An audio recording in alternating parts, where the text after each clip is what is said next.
Friends, welcome to my YouTube channel and my name is Akash Thakur. आज हम आपके साथ संविधान का एक मोस्ट इंपोर्टेंट चैप्टर लेकर आए हैं जिससे रिलेटेड क्वेश्चन आपके एग्जाम में बहुत ज्यादा देखने को मिलते हैं। तो आज हम जो टॉपिक लेकर आए हैं आपके साथ वो टॉपिक बहुत ही ज्यादा इंपॉर्टेंट है जो सभी बच्चों को पता होना चाहिए। टॉपिक जो है हमारा वो है मौलिक अधिकार। तो मौलिक अधिकार के बारे में सभी को पता होना चाहिए कि मौलिक अधिकार हमारे कितने हैं, मौलिक अधिकार हमारे लिए क्यों आवश्यक हैं, मौलिक अधिकार भारतीय संविधान में किस संविधान से लिए गए हैं। इन सभी विषयों के बारे में आज हम चर्चा करेंगे इस वीडियो में। तो स्टार्ट करते हैं आपका मौलिक अधिकार। तो सबसे पहले सभी बच्चों को पता होना चाहिए कि मौलिक अधिकार हमेशा देश में रहने वाले नागरिकों को दिए जाते हैं। किसी विदेशी को या कोई विदेशी हमारे देश में भ्रमण करने आते हैं उन व्यक्तियों को ये अधिकार प्रदान नहीं होते हैं। मतलब हमारे देश में जो व्यक्ति भारतीय है उन सभी व्यक्तियों को कुछ अधिकार दिए गए हैं ताकि वो क्या कर सकें, अपने व्यक्तित्व का स्वयं विकास कर सकें। तो इसके लिए भारतीय संविधान में मौलिक अधिकार को याद रखेंगे सभी के सभी। भारतीय संविधान में मौलिक अधिकार को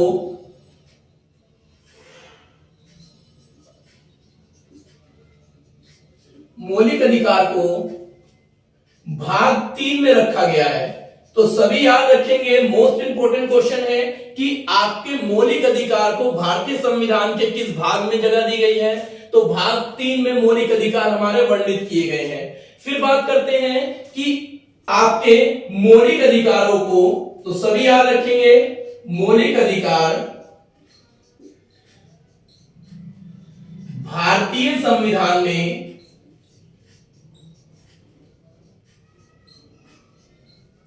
यूएसए के संविधान से प्राप्त किए गए हैं।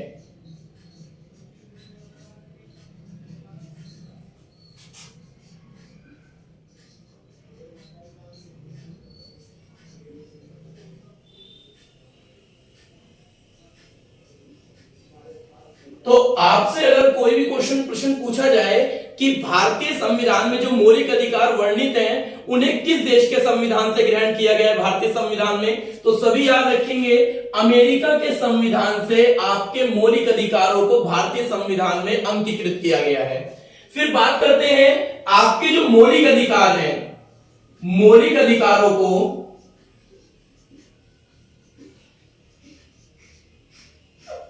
अनुच्छेद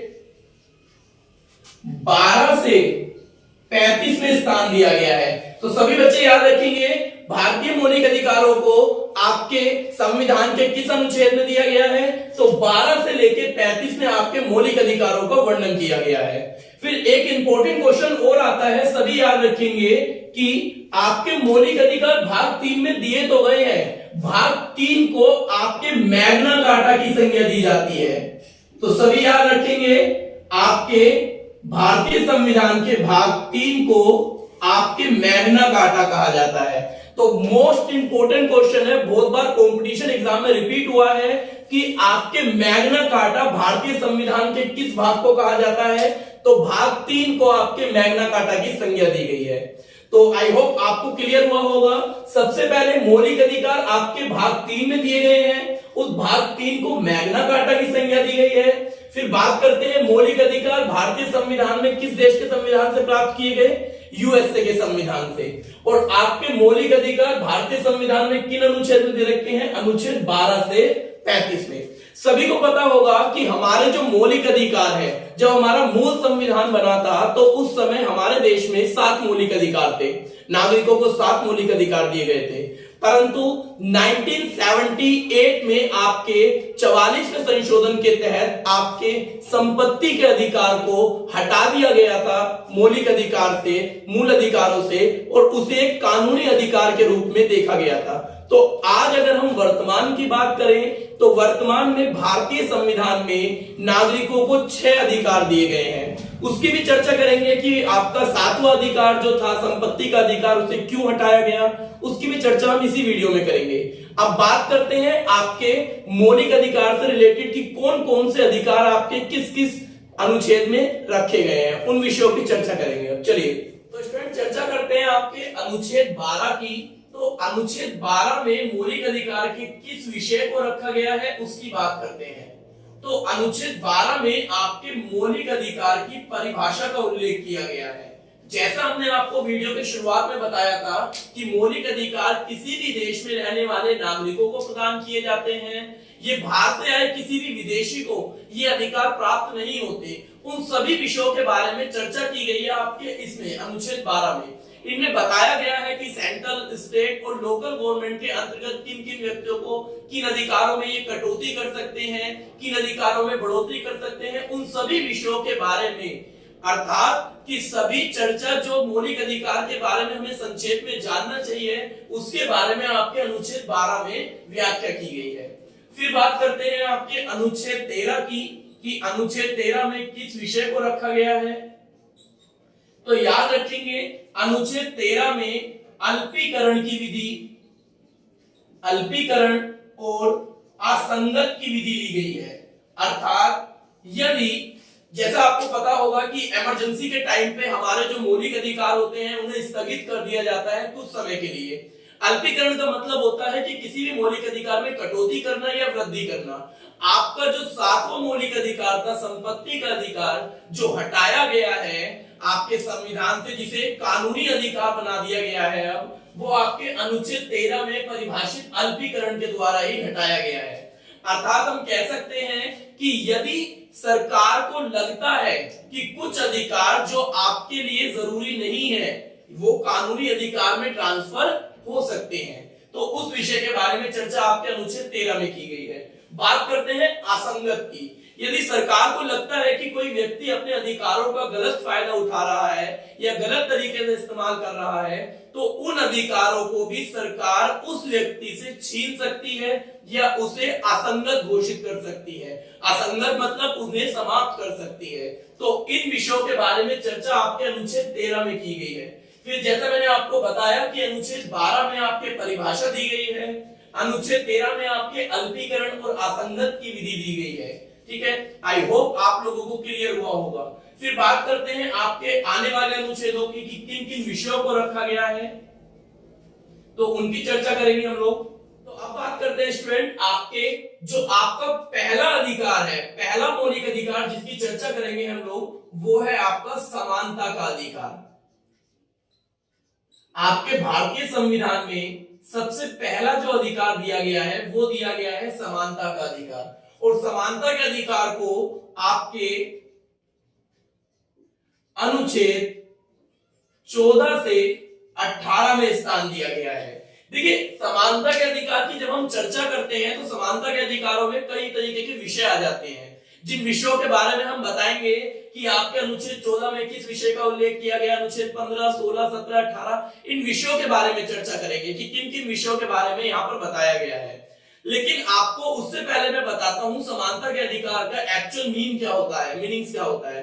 तो मैं बात करता हूं समानता के अधिकार की, इक्वलिटी। आपने देखा होगा कि जब हमारा देश स्वतंत्र नहीं था तो कई तरीके के भेदभाव किए जाते थे। भेदभाव कितने प्रकार के होते थे, जाति, रंग, रूप, धर्म, इन सब को लेकर हम लोग भेदभाव देखते थे अपने समाज में। हालांकि अब भी हम उन भेदभाव को देखते हैं, परंतु अब भेदभाव कुछ हद तक कम हो गए हैं। तो हम बात करेंगे आपके कि उन्हीं भेदभाव को किस तरीके से समानता के अधिकार के अंतर्गत आपके इक्वलिटी में कन्वर्ट किया गया है, समान रूप से कन्वर्ट किया गया है। तो सबसे पहले हम चर्चा करेंगे यहाँ पे आपके अनुच्छेद 14 की। तो अनुच्छेद 14 में आपके कानून की समानता दे रखी है। कानून की समानता का मतलब क्या है कि भारतीय संविधान में कोई भी व्यक्ति, चाहे वो कोई एक आम नागरिक हो, चाहे वो कोई नेता हो, अभिनेता हो, वह कानून की नजरों में सभी व्यक्ति समान है। किसी के साथ किसी प्रकार का भेदभाव नहीं किया जाएगा। ये आपके वर्णन किया गया है अनुच्छेद 14 में। और कानून की समानता का यही उद्देश्य है कि समाज में रहने वाले प्रत्येक व्यक्ति को न्याय प्राप्त हो सके और उसके साथ किसी प्रकार का भेदभाव ना किया जा सके। परंतु यहाँ पर कुछ आपके पाबंदियां बोल सकते हैं या कुछ तरीके के और फैक्टर निकल कर आते हैं, जैसे कानून की समानता कानून के समक्ष समानता। और एक फैक्टर और आता है इसका, कानून के संरक्षण की समानता। देखिए ये दोनों ही विषय आपके कानून की समानता में आते हैं। जैसा मैंने आपको बताया, कानून के तरफ समानता कि समाज में रहने वाला प्रत्येक व्यक्ति, चाहे वो निम्न जाति का हो, चाहे उच्च जाति का हो, चाहे गरीब हो, अमीर हो, प्रत्येक व्यक्ति क्या है, प्रत्येक व्यक्ति आपके कानून के समक्ष क्या है, समान है। उसके साथ किसी प्रकार का भेदभाव नहीं किया जा सकता। परंतु कानून के संरक्षण की समानता में एक आपका नेताओं को, हम क्या कहते हैं, राष्ट्रपति, राज्यपाल, इनको कुछ आपके छूट दी गई है। छूट किस तरीके से, उसकी चर्चा करते हैं। देखिए अनुच्छेद 361, याद रखेंगे इस अनुच्छेद को, और एग्जाम के लिए बहुत ज्यादा इंपॉर्टेंट है, आप सभी याद रखेंगे। 361 अनुच्छेद क्या कहता है, जब तक राष्ट्रपति और राज्यपाल अपने कार्यकाल में है, उस समय उन पर किसी भी तरीके की कानूनी कार्रवाई नहीं की जा सकती। अर्थात उन्हें कानून से कुछ संरक्षण प्राप्त होता है। कि यही कई बात कही गई है कि कानून के संरक्षण की समानता क्या है, कि हमारे देश में राष्ट्रपति, राज्यपाल और उपराज्यपाल जैसे नेताओं को आपके क्या करा जाता है, कुछ हद तक कानून से संरक्षण प्राप्त है कि उन पर उनके कार्यकाल के समय कोई भी किसी भी तरीके का आपके कोई भी केस या कोई भी मामला उनके ऊपर नहीं चलाया जा सकता। तो ये आपका उल्लेख किया गया है अनुच्छेद 361 में। चलिए अब चर्चा करेंगे आपके अनुच्छेद 15 की, कि अनुच्छेद 15 में आपके किस विषय को रखा गया है। तो स्टार्ट करते हैं फ्रेंड्स कि आपका अनुच्छेद 15 में किस विषय को स्थान दिया गया है। तो अनुच्छेद 15 की बात करते हैं। तो देखिए आप लोग एक चीज को तो अनुभव करते हैं कि जब हमारा देश स्वतंत्र नहीं था, उस समय आपके जाति, धर्म, लिंग, स्थान, इन सबको लेकर कई तरीके के भेदभाव होते थे। इन्हीं भेदभावों को देखते हुए भारतीय संविधान में इन चीजों को लेकर भी समानता के अधिकार में स्थान दिया गया है। तो अनुच्छेद 15 उसी की चर्चा करता है कि कोई भी व्यक्ति धर्म, जाति, लिंग अथवा जन्म स्थान, तो धर्म, जाति, लिंग अथवा जन्म स्थान के आधार पर किसी प्रकार का, या जन्म, धर्म, जाति, लिंग अथवा जन्म स्थान के आधार पर समानता को बढ़ावा। तो स्टूडेंट बात करते हैं आपके अनुच्छेद 15 में किस विषय को स्थान दिया गया है। तो हमारे संविधान में धर्म, जाति, लिंग, जन्म स्थान, इन सब के आधार पर सबको समान अधिकार प्राप्त है। परंतु आज भी कई स्थान ऐसे हैं जहां पर लिंग के आधार पर आपके भेदभाव किया जाता है। महिलाओं को पढ़ने लिखने नहीं दिया जाता, पुरुषों को उनसे दबाया जाता है। तो कई जगह पर हम लोग देखते हैं, परंतु भारतीय संविधान में प्रत्येक व्यक्ति, चाहे वो किसी भी लिंग का हो, किसी भी जन्म स्थान पर उसका जन्म हुआ हो, किसी भी जाति का हो या किसी भी धर्म का हो, सब तरीके की उसे समानता प्राप्त है, उसे इक्वलिटी है कि वो समाज में सर उठाकर जी सकता है। तो ये आपका अनुच्छेद 15 दर्शाता है। फिर बात करते हैं आपके अनुच्छेद 16 की। तो अनुच्छेद 16 में लोक नियोजन के विषय में समानता। लोक नियोजन के विषय में समानता का क्या मतलब है? देखिए आप सभी को पता होगा कि कोई व्यक्ति किसी भी जाति से या किसी भी समुदाय से आपके आता हो, प्रत्येक नागरिक को सरकारी नौकरी में आपको सरकारी नौकरी प्राप्त करने का अधिकार है।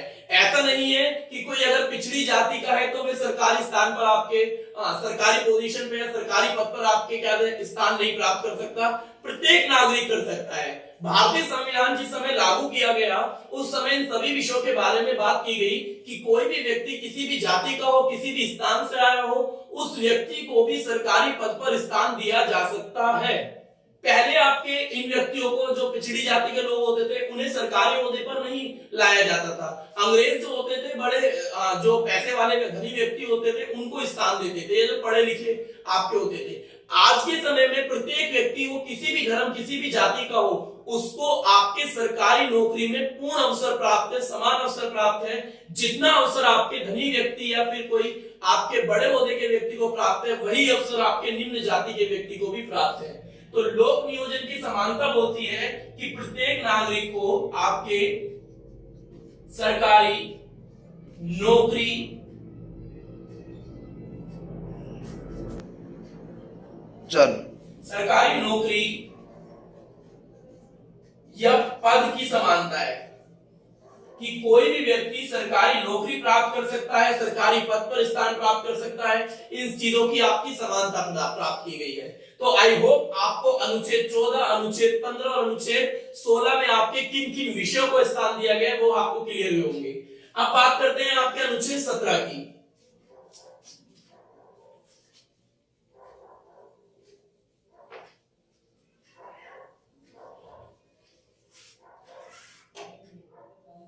तो दोस्तों अनुच्छेद 17 की बात करते हैं हम लोग। तो अनुच्छेद आपके 17 में किसको स्थान दिया गया है? तो अनुच्छेद 17 में अस्पृश्यता का अंत किया गया है।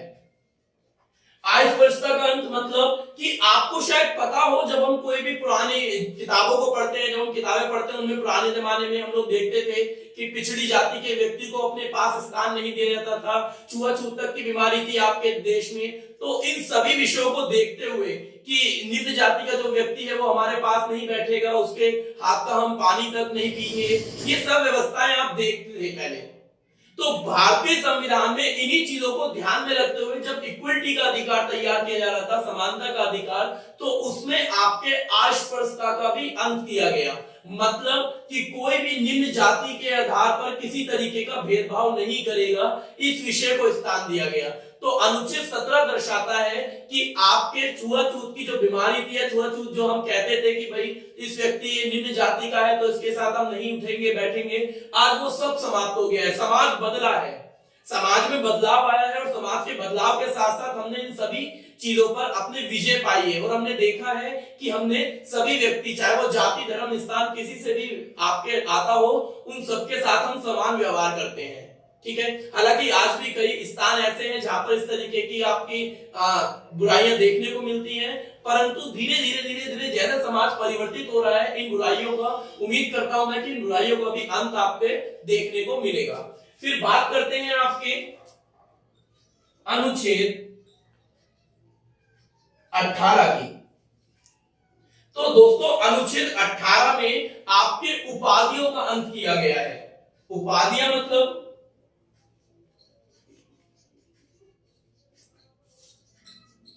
उपाधियों के अंत का मतलब है कि कई बार हम लोग देखते थे कि किसी व्यक्ति, कोई व्यक्ति है कि उन्हें उपाधियां मिलती है, पद्म भूषण मिलता है या फिर भारत रत्न मिलता है, ये कोई दिक्कत नहीं है। ये आप देखते हैं कि कई व्यक्ति अपने नाम के आगे पद्म भूषण श्री इस तरीके की आपके नाम की वर्णन करते हैं, उच्चारण करते हैं कि भारत रत्न सचिन तेंदुलकर, तो इस तरीके का उच्चारण हम लोग देखते हैं।